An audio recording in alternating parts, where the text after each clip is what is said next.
Hey, how are you? It's Mary Bicknell. Welcome to Lead a Life Uncommon, where every Monday you're going to get a little biz bite to start your week off right. And then every Wednesday, we're going to deep dive into all things personal growth, where my goal is to help you have an aha every single week. You know, this podcast is for you, for the woman who's the go-getter, who knows there's more inside. And you know what? You're ready to smash through that self-imposed glass ceiling so you can finally see what you're made of. Ready? Let's go. Hey, oh my goodness.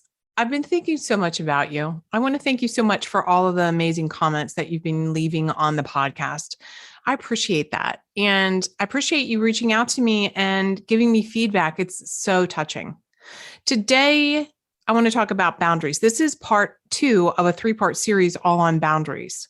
The first one was episode 29 on professional boundaries. Oh my gosh, I gave you some examples of, over delivering with clients. What do you do with the boss? What do you do with an employer who's an asshole? Like all the things. Here's the thing. Today is about relationships. So it's professional, relational, and personal. So today's topic is all about your relationships. And I want you to think about, are these the relationships that are your friends, your family? There is, of course, overlap. Here's why I'm doing this in a 3-part series, because you need to hear it in different ways. So when we're talking about a boss and poor boundaries over delivering at work or not speaking up, those things play out the same thing in your relationships, maybe with your mom or your girlfriend. And then when you listen to the episode on your personal boundaries, this is going to show up with you personally. You personally. This will be about you specifically and the relationship you have and the boundaries you have with yourself. So why is this important to hear it like a lot of different ways, right? It's kind of like you're turning, this is how I think about working with clients. And this is how I think about you. You have this amazing life. It's like a beautiful diamond. And I turn that diamond and show you different facets of it. It's the same diamond, but sometimes you need to see a different angle. So that's one thing. The other thing too is, humans, we need repetition. We need repetition. We need examples. We need stories. We need to connect with the emotion. And then we get that knowing. My goal for you is to help you know that you know that you know what healthy boundaries looks like for your personal life, your professional life, and your relationships, which we're going to talk about today. Now, here's the good news. Here's the exciting news. Oh my gosh.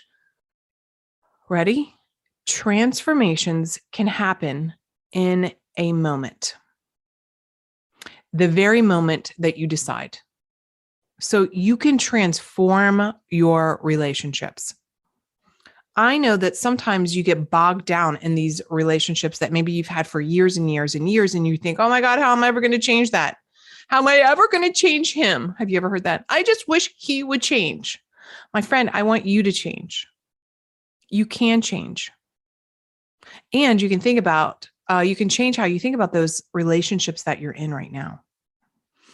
You can also rethink how you perceive conflict, because frequently people don't change the relationship, the boundaries in a relationship, because they perceive the change as conflictual. So I want to challenge you today to think of these examples as growth. If you're thinking, oh my God, if I speak up, that's going to create conflict, as opposed to when I speak up, I'm growing and becoming healthier in my relationships. And isn't that ultimately what we want? We want to have healthy boundaries in all areas. And this is what I'm excited to talk to you about. Now, look, I want to be candid. I have had the worst boundaries in life. And it has taken a lot of personal development, a lot of personal growth, a lot of personal work to establish healthy boundaries. And I can promise you that sometimes I still fall down and I falter. I think about, and I'll share some examples as we go through some of the bullet points here for you. I'm just, even though I mapped this conversation with you out today, boy, stuff comes up, right? I was very I've got my notes in front of me and all the things and my research. And here's the truth. It's triggered me a little bit because some of those non-healthy, those loose boundaries cost me dearly, were painful, so painful.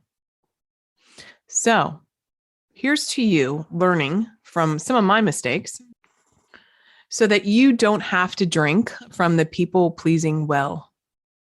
You know, when we drink from that people-pleasing well, it's poison, people-pleasing poison. And we do that because we feel unworthy and we feel like that's as best as we can do. That's as good as it's going to get. He's as good as it's going to get. This is why I'm stuck in this relationship. I've heard that so many times. So for those of you who are new to me, you know, I am a former psychotherapist working with lots of mental health. But when I started my online business and my coaching business, I actually started with relationship coaching. And my business was called the Relationship Tour Guide because I wanted every woman to feel loved, honored, and adored every day. And I still do. And the reason I moved on to do more leadership coaching and business consulting is because, frankly, I didn't want to listen to the relationship stuff all day. And because I know that how you do one thing is how you do all things. And when you have loose boundaries in your relationship, you probably do in your business, you do in your personal life. And my goal is to help you have healthier boundaries in all areas. Healthy boundaries in all areas. Money, oof, that's a whole conversation about relationships. Money relationships, your mom, your sister, your brother, all the things. Okay, here we go. So I'm going to give you some examples of rigid boundaries and loose boundaries, and then, of course, healthy boundaries. So rigid boundaries and loose boundaries equally are not serving you, right? They're not serving you because you might give in too much on one area, and then you might be too strong in another area. But let me start out with giving you an example. Like, this is a true example of, this would just be so simple for you to get when you think about it this way, about boundaries where you are not being honest with another person. I call it the football girl example. I use this a lot in business so that I can give people an example on how to market, but marketing is the same thing. So here's the deal. If you start dating somebody and they love football and you're like, oh my God, I love football too. Oh my God, I just so love football too. And before you know it, you get married and it's Saturday afternoon and it's college football and it's Sunday and it's professional football or whatever that is, Monday. And you start complaining about it. Oh my God, I can't believe that you're watching football all the time. And he's like, what do you mean? You know, when we were dating, you painted your damn face. You loved it. That's kind of a loose boundary, right? Where you're just falling into what the needs are or your perceived need to somebody else. Actually, it's the same in marketing, right? Sometimes we show up and we think we should just say it just exactly right. And I'm just going to, hello, my name is Mary Vick. No, that's not how I talk, right? So that's not being real. It's putting on that facade that you think you should put on in order to get the result that you think you want to get from that relationship. So, case in point, you want the guy, you're going to pretend that you like football. Because if you say, you know what, I don't really like football. Number one is there could be a chance that he's like, well, I need a girl who likes football. Or number two, more probably the bigger thing is, you know, if you don't speak up, then you're just really letting your own self down. And that's more of my concern for you, right? Okay, so let's talk about what do rigid boundaries even look like. This is you if you are somebody who really gets detached when you're with people, right? Whether it's your lover, your mother, whomever. You're kind of like, you're not allowing them in. You have your armor up. In fact, you may even avoid relationships. You may even avoid close relationships. Maybe you don't have a lot of relationships. Maybe it's because you have this rigid boundary of expectation. Now, note what I'm saying, a rigid boundary of expectation. It's completely healthy to have expectations within your relationships, but there's a moment when it becomes rigid. So, keeping other people away, not talking about your feelings, being very detached, avoidance of relationship. Here's what loose boundaries, like wiggly boundaries, open boundaries, like you get way too involved in other people's stuff, like you're deep diving in. You have really loose boundaries if you really struggle with no, saying no. You tell too much. You jump right in and you start sharing right away. And you're really focused on sipping that people-pleasing poison because you're afraid to be rejected. So there's rigid, there's loose, and really what it is a complete lack of healthy boundaries. So here's the deal. You may do some of these things. You may do all of these things, and you can change these things. And I want you to think about these examples. I'm going to give you some more examples so that you can really think about this, like methodically go through and do an assessment. Do an assessment of these boundaries. Are they loose? And we'll talk about how to look at healthy boundaries. So here you go. Here's one of the things is like, you're really not being honest with others. So that was my example with the football, right? And it's because you're afraid of judgment, right? The number one blind spot that most women have is the fear of judgment. Typically, it's the fear of judgment of other people. And when we talk about personal boundaries, we're going to talk about fear of judgment of yourself, but that will be for the next episode. So then that blind spot of fear of judgment where you can't stand up for yourself, right? And you think if you do, like I said, that he's going to be like, oh my God, I thought you loved football. Here's another one. Letting people write your story for you, letting people define you. Here's some examples for that. Maybe you were raised in a Catholic family and you are challenged by the Catholic faith. And yet you still go to church with your family and do mass every Sunday. But every Sunday you're like, ugh, I hate this. I don't know why I'm going. And you still go. How many people do you know who marry the wrong person? They fall into it. What about starting a career? I know plenty of people that they went to college to be a doctor, a lawyer, what have you, because that's what their family said. Their families defined them. The families wrote their stories for them. Of course, we know the classic one, and I've talked about this before, saying no, right? Not being able to say no is having loose boundaries, especially if you feel like you're going to just be riddled with guilt around it. If you're unable to say no without feeling shame, guilt, worry, that's a sign to you that you need to work on your boundaries. Okay, here's another one. Oh, this one's good. Accepting things even when you don't want to. So what if somebody, and this kind of goes with the no, but what if somebody says, hey, can you come over for dinner? Or here, I just made you this big chocolate cake. Go ahead and have a piece. And you go ahead and you accept it. You go ahead and have a big old hunk of it. Instead of saying something along the lines like, oh my gosh, I really appreciate that you baked that cake for me. I would love to have a piece of it after dinner. Or I would love to have a piece of it later. I'm not hungry right now. Can you say that without feeling bad? But I spent all day crocheting, knitting you this sweater. Put this sweater on. What about this one? Now, this is going to be a little harsh, and I'm just going to warn you ahead of time. What about falling into victim mode? What about being helpless, being the martyr, giving into the saboteur within? Being unable to handle something, pretending that you can't do it just so somebody else can swoop in.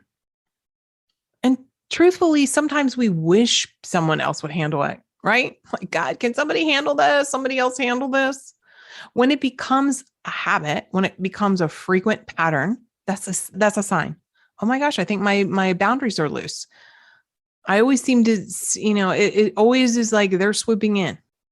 I feel like, this is my mother. I have to tell you, this is like my mother does that, where she would almost fall apart. And everybody would have to dance and sing, be the court jester and make her feel better.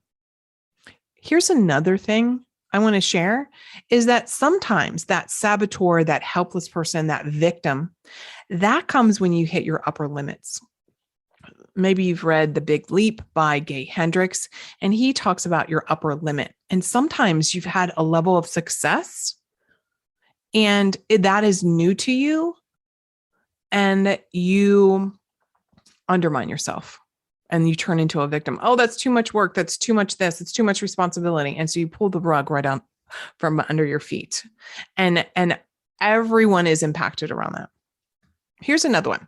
What about if you just like really fall for somebody too quickly? Now, I want you to think about if you do this, but conversely, I want you to think about some of these things. So it's not just you. I'm not just sitting here pointing the finger at you. I'm also wanting you to be able to identify if you have people in your life that do this. Because if you can start observing people's own loose or rigid boundaries, you can make sure that yours are tight and appropriate and healthy. And you can be aware of, because some of these things will, when you have loose boundaries or rigid boundaries, sometimes you can kind of fall prey to being a little more manipulative. Okay. So really be conscious of that, right? Case in point, that saboteur, that I can't do it. So somebody else helps you. What about this? When somebody is just like, you just barely get to know them and they're just telling you all the like good, bad, and ugly. Do you do that with people? Do you overshare? Are you telling them just too much without having established a solid trust in that relationship? This really goes to, emotional intelligence. So if someone's being an open book to you, first of all, if somebody's sharing something, like believe them. People will tell you. If somebody's saying, oh my God, I really have a problem drinking, or, last night, I just kept working. I worked too much. Like, believe people. I think so many times we try and interpret what people are saying to us when they are oversharing. We look at that on one hand. This is really where you need to be conscious. We look at that on one hand, like, oh my God, this is so great. They're telling me some stuff. They must like me. They must trust me. When in reality, oversharing is not emotionally healthy to do with somebody that you've just pretty much met. Okay. Of course, I want to be really concrete about physical boundaries, somebody crossing your physical boundaries without asking for permission, expecting sex, touching you when you don't want that attention or touch, crossing boundaries for sure. Have you ever felt like no one listens to you? No one really is respecting your opinion. And sometimes you feel like people are just running right over you. Have you ever had that moment where you feel invisible? Again, this probably is because you're in a relationship with somebody who has their own poor boundaries, because they're not giving you the respect that you deserve. Maybe they're interrupting you. If they're interrupting you, what could you say? You could say something along the lines like, you could say, excuse me, you're interrupting me. Let me finish my point, please. Or I was speaking. I'm not finished yet with what I was going to say. You could stop, not continue what you were saying. That can be helpful. I've done that before. Somebody interrupts me. And I look, I'm going to be the first one to say, sometimes I like get overzealous and I'm so excited and I'll talk over somebody and I have to catch myself. So I'm not going to deny that this is something that this is one of the boundaries I have to be very conscious about. And then when somebody's just like talking over me, I will pause. I will pause. So that's one of the ways to handle that. Over delivering, right? Doing too much. The problem when we're over delivering or we're allowing people to walk all over us, or we're not standing up and speaking up, is that can start being interpreted as a sign of weakness. So people who have poor emotional intelligence and unhealthy boundaries, they can read that. They can smell that. They can see that. And that's where they can start manipulating you or really taking advantage of you. You've heard people talk about people who are introverted and they don't speak up, and that there's some worry that if they don't speak up, people are going to think they're weak. Or if you're very nice, right? Are you overly nice, or are you nice appropriately? If you're overly nice, have you noticed people in your life swooping in and taking advantage of that? Right. And then you're always the giver, giver, giver, giver, giver. And it's always like you're with somebody who's the taker, taker, taker. All right. Well, that's a lot. I've had that happen. Here's some examples. I've had that happen in relationships. In fact, I just recently had to end a relationship. And I think I've mentioned this already. And I'm probably mentioning again because it was hard. It was a challenge. And what it was, somebody just went off on their conspiracy theory stuff. And that was crossing the line. I couldn't do it anymore. And I wasn't willing to counter it. It seemed pointless to me. I wasn't willing to continue to listen to it because it was wasting my time. And I didn't feel that, frankly, it was worth the investment to try and establish or reestablish or reassert, which is part of what we're going to talk about in a minute, a boundary dynamic. It didn't make sense with me. Here's another time. I had a really good friend. In fact, I still think about this woman. And here's how I tried to justify it. So see if this is you.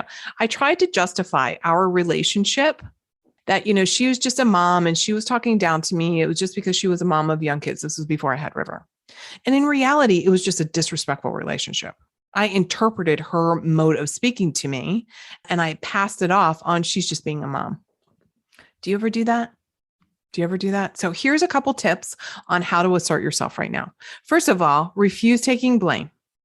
Start owning your own emotions and sharing those emotions. Allow other people to experience their own emotions without you trying to manage them or manipulate them. Start asking for help.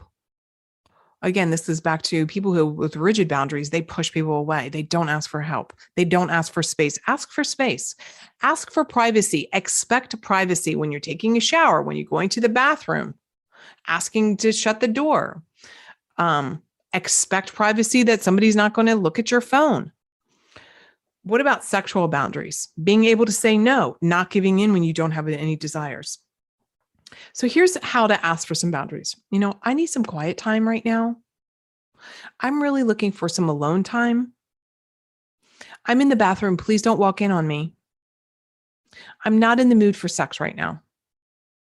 I'm going to go for a walk and think about this for a little while. I'll circle back when my thoughts are clear. So we want to also not be in reaction mode. We want to be able to step away, get ourselves centered, and come back to the table. Here's some uncommon action steps for you. I want you to journal about this. Can you think of a time when you experienced one or more of the situations above? Can you start seeing patterns within these relationships? Today, what is one way you can start honoring what you want? So see, when you start really honoring what you want, it's easier to have stronger, healthier boundaries. Maybe you don't know what you want in relationships. So today, here's another journal prompt. Like, if I could have the relationship of my dreams, if I could have the healthiest relationship, what would that look like? Here's another one. Who would I be if I was in the healthiest relationship of my life? So the question is it possible to continue your current relationships, or do you need to change them or distance yourself? You're able to end a relationship without drama. You don't need to explain it away, just like I gave you the example of ending a friendship. I didn't need to explain everything. Right now, today, I want you to think about yourself as a woman worthy of healthy, respectful relationships. Because ultimately, the question is, what would be different for you if you only allowed healthy, respectful relationships into your world? I'm looking forward to sharing next week, part 3, all on personal boundaries, building trust with yourself, and letting go of self-abandonment. So remember, be bold. You deserve to lead a life uncommon. We'll talk soon. Hey, you've been listening to the Lead a Life Uncommon podcast. I'm here helping you create a life to allow you to do whatever the heck you want to do, whenever you want to do it. If you got some value out of this, I'm going to ask you, pop over and give a 5-star review. Subscribe and share this with a girlfriend you know is ready to lead a life uncommon herself. And I want to give you a couple things. Number one is pop over to marybicknell.com/podcast. I have something called the Guide to Your Hidden Thoughts Around Money and Success. You're going to uncover some good stuff there. It's a little workshop I'm giving to you. And another thing I want you to take advantage of is this exercise I did all around connecting with your evolved future self. You're going to love this exercise. It's going to be fantastic. In fact, when you're done, please, please, please go and tag me on Instagram or any of the socials and tell me what you thought. I'm looking forward to hearing what you have to say, and I'll chat with you soon. Bye now.